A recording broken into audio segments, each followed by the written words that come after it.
This program contains true stories of rescues. All of the 911 calls you will hear are real. Whenever possible, the actual people involved have helped us reconstruct the events as they happened.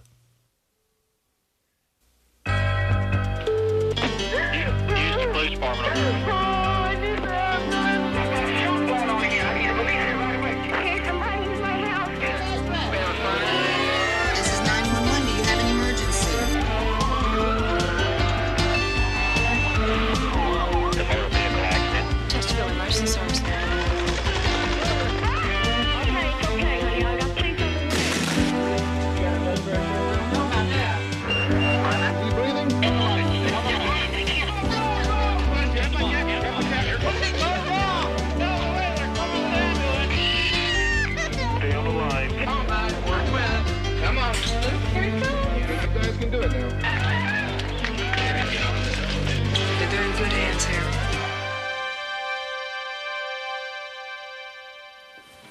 Sometimes the margin between safety and danger is only a split second. I'm William Shatner. Tonight, true stories of quick thinking and bravery in a crisis on Rescue 911. We begin the day after a severe storm swept through the desert community of Phoenix, Arizona. Most of the footage in this story was taped as the events unfolded on August 15th, 1990. In the Phoenix community, the rains will hit the mountainous areas quite heavily. As they do that, you can't ever predict how much water is going to be coming down.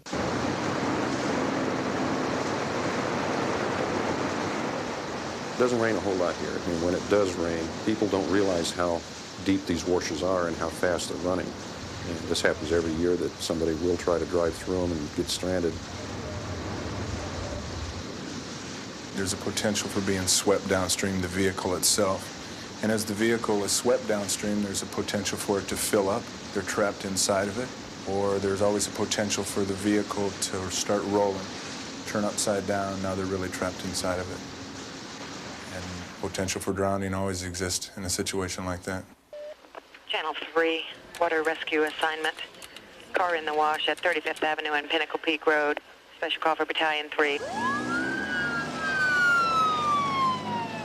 A specially trained swiftwater rescue team and a police helicopter piloted by Phil Tilford immediately responded. These type of missions, they're totally different from our normal patrol. They get the adrenaline going. Captain Paramedic Tim Gallagher headed up the special unit. For us as rescuers, it presents a real challenge because the infrequency of this type of situation, we don't get to practice it all the time to become very proficient at it.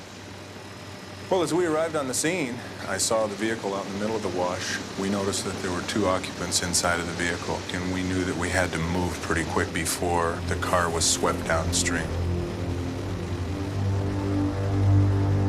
When we continue, I felt a little more sense of urgency as we got in close to them, and I was able to look into their eyes. I saw that they were absolutely terrified.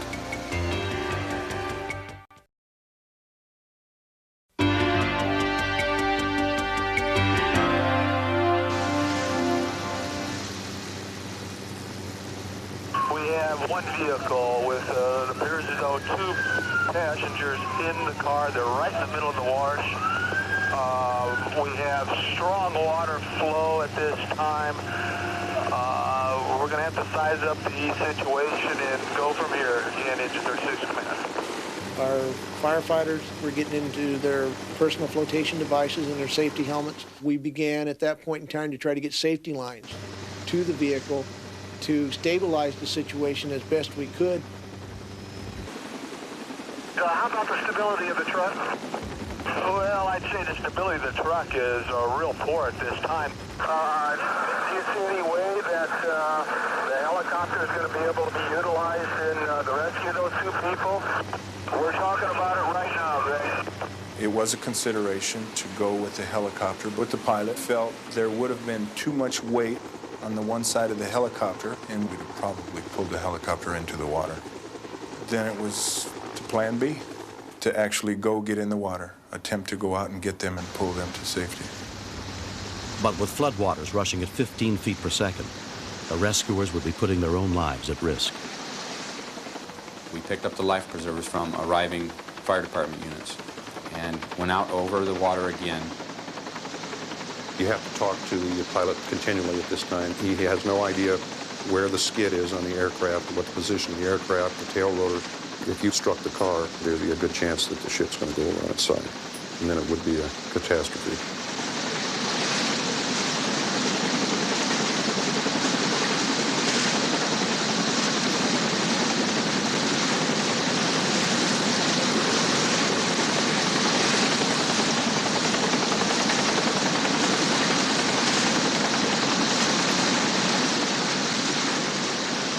I felt a little more sense of urgency as we got in close to them and I was able to look into their eyes. I saw that they were absolutely terrified. The fact that they were older caused me more concern in that it was going to be a difficult operation because we were going to have to do most of the work. We had one rope secured to the east bank. We needed to secure the other side to the west bank.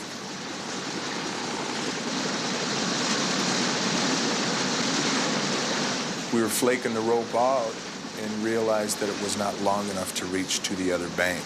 So we'd secured the second rope to the east bank as well. So we decided that we would attempt to do what's called a shallow water crossing, to go out and actually pull the victims out and bring them to shore. Okay, Cam, ladder 33 is going to go downstream to the south in case we need it for a secondary. I had one crew that was downstream with ropes and throw bags so that if people started floating downstream, we could get to them. As I moved out into the water, I noticed a bunch of barbed wire directly downstream. And I thought to myself, if I let go, I'm going to end up in the middle of that barbed wire.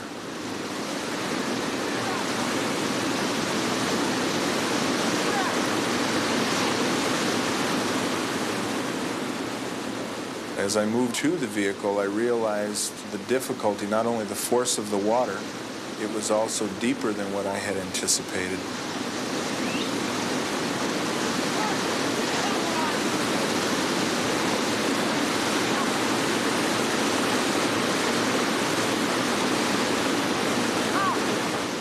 You feel these boulders coming at you, and they hit your knees and legs.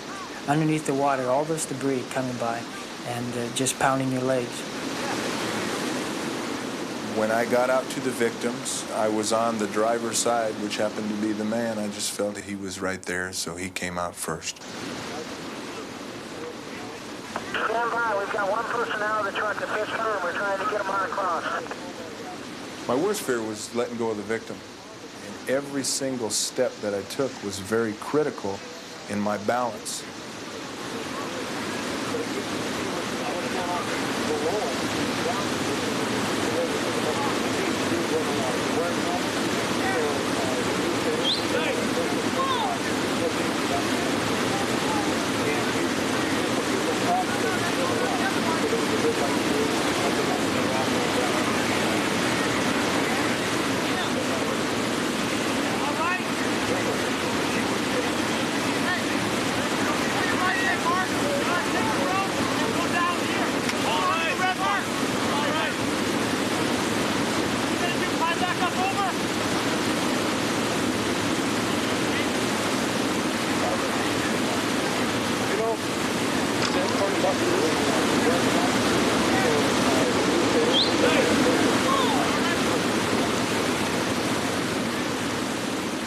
With his wife still trapped in the unstable truck, 62-year-old William Babella was pulled to safety.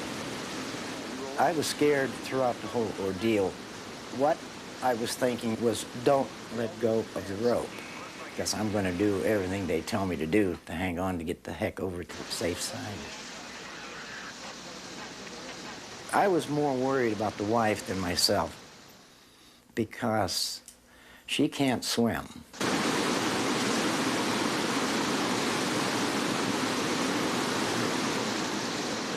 She was almost catatonic in fear.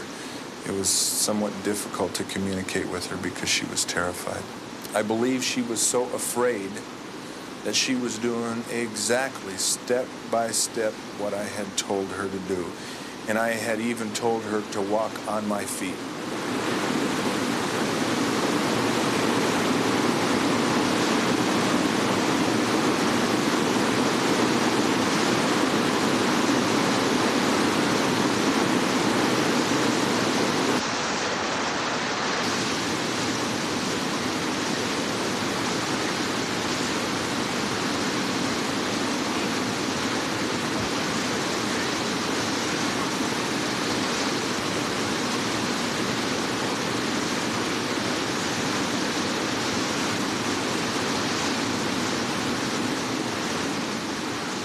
Nearly 90 minutes after they tried to drive across a flooded road, Marie Babella was finally out of danger.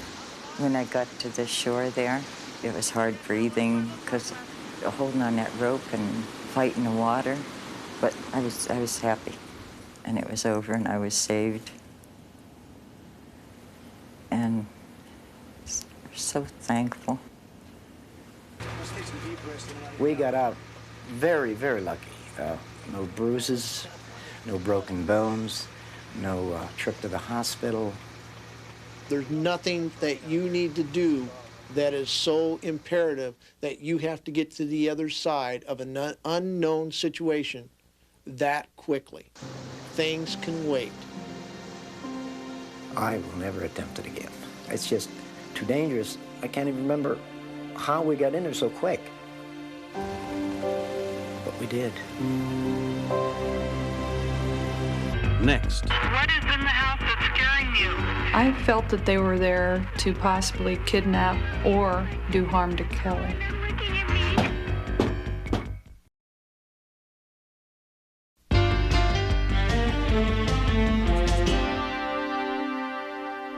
As a parent, there's nothing more frightening than knowing your child's in danger and there's nothing you can do to help. For George and Vicki O'Brien of Beaverton, Oregon, that moment came on January 14th, 1989.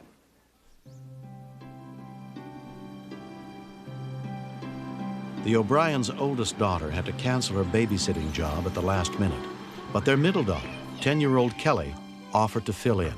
Bye, sweetheart. Okay. Kelly's a very good babysitter. We've always felt very comfortable with the job that she would do, and it was in the afternoon, too, and we didn't feel any alarm or worry about sending her out. Mary Willis picked up Kelly and drove her the 3 miles to the Willis' house. We felt like we lived in a safe place. Oh, hi, Tom. Hi, Kelly. How you doing, Kelly? She had been babysitting for us for a number of times, so there wasn't too much to orient her to, just explain what Comey had eaten and put him down for a nap about 1 or 1:30. We'll be back at 4. With that, we left the apartment. I'm gonna lock you in, so you go ahead and just throw the latch. I will. Bye-bye. I'm gonna go play with the toys. I know we deadbolted the door with the key from the outside. Paint that for me. Are you tired, Comey? Come on, let's go take me out. Around 2 p.m., Kelly took 2-year-old Comey upstairs for his afternoon nap. Night.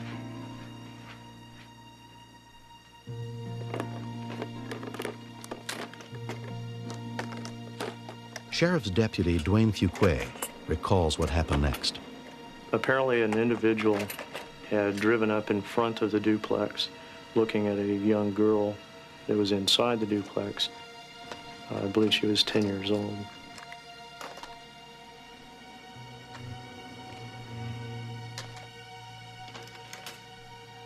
She saw this individual in a car looking at her or staring at her.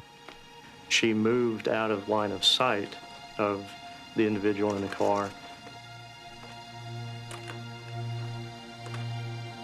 He moved the car so that he could continue to watch and possibly see her again.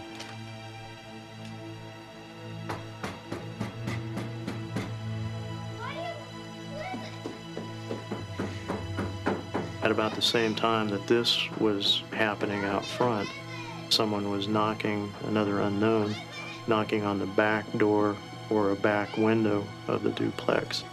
What do you want? The individual in the back of the house continued to knock and bang on the door. 911, please, paramedical. I'm babysitting and soda's in the door, and then on the other way, somebody's sitting in a car, and it's scaring me.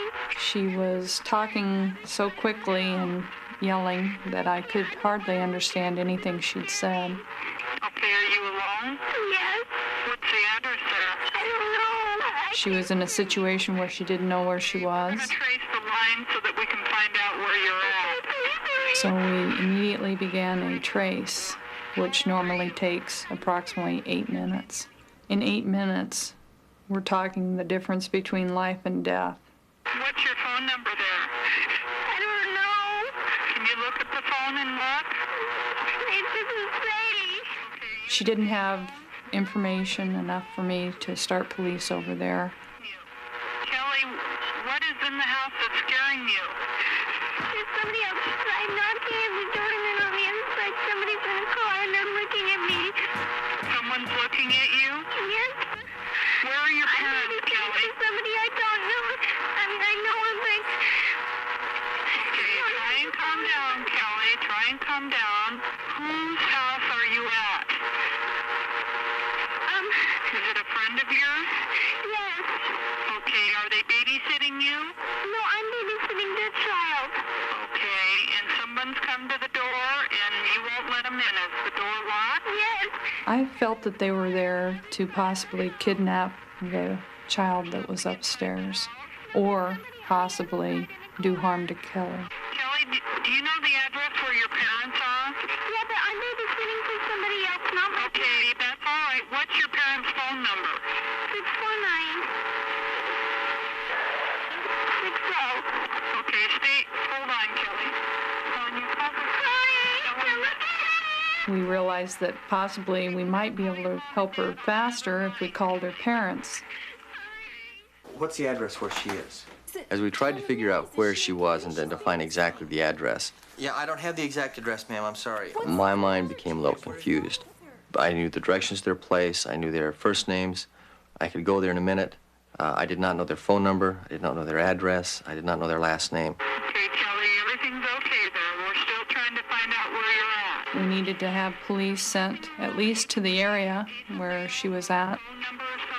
Dispatch to any unit that... The dispatchers passed Kelly's father's directions on to Deputy Fuquay. They were all he had to go on. You think about what can happen to this young girl when we did not know where she was exactly, but we knew that there was a small child in trouble. I was concerned and trying to get there as fast. You want to do something to know that you can help. We pulled out the phone directory, we started thumbing through that, looking for the names of our friends who lived next to them. Without an enhanced 911 system, the dispatchers could not get Kelly's address automatically. You hear strange noises? Yes. Okay, from what part of the house? From the front, by the door. Here's your trace fixed. Okay, this is where we need to go. Okay, you're at the Willis address, Kelly? Yeah. Okay, well, we've got the address now, so we're going to go ahead, and we're going to go ahead and send the police out there to help you, okay? Okay. Well, you can stay on the line with me. Okay. And I'll let you know when the policeman gets up to the house. Okay. You always wonder, is this going to be another statistic? Is it going to be another tragic situation? You run through the gamut of emotions, you run through the entire realm of what could happen as you're trying to get to the location as quick as possible. Is he still out there? The man in the car isn't, but I think the guy at the door is because it keeps on knocking. Did you tell him to go away? Yes, I said, please go away, you're scaring me. And he kept on knocking. I just saw the police car. Okay, you see the police car? Yes. Okay, calm down, Kelly. Okay, stay on the line. I'll tell you when to go to the door, all right? Yeah, I just drove right by the back where the car used to be. Where the car used to be? The car's gone now? Yeah, the car's gone, but the man it sounds like there's still somebody there, but I'm not sure. Sounds like somebody still might be out front. Not finding the suspect vehicle, we did an area check. The scene was safe and secure. Did the door knock again? Who is it? Okay, Kelly? Kelly? Yeah? You can go to the door. It's the policeman, okay? Okay. Go ahead and go. I'll stay on the phone for you. Are you sure? Yeah, I'm going to stay on the phone. You go ahead and go to the door. It's the policeman. I felt relieved that I knew that Kelly was safe. Okay, Kelly. I'll go ahead and say goodbye, all right? Okay, bye, Kelly. Bye. I'm extremely proud of Kelly. I think she did a remarkable job for a 10-year-old. She's real sharp. She's very sharp. She dialed 911, did the right thing. You'd like to think that all young children would respond the same way, but in fact they don't. fine. Hi. She's Hi. okay. She's Hi. fine. You okay? She just gave me a big hug, and that was about all she could muster at that point. To have her safe again, that to me was the peak of the happy ending. My advice to other children that are babysitting is to always have the name and address of the people you're babysitting for and to lock the door. Kelly's definitely responsible for saving Comey's life. Had she opened the door and someone got in, they could have been beaten up, they could have been kidnapped, they could have been killed. I hope I've been able to express to Kelly how grateful I am to her.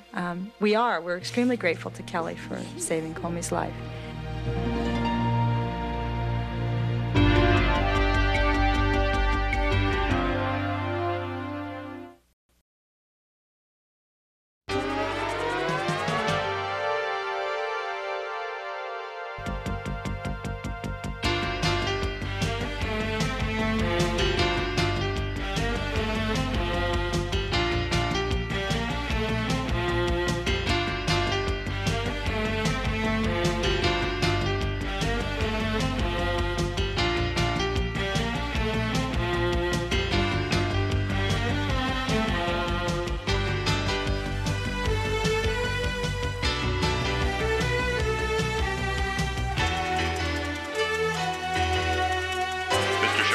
Step out of the car, please.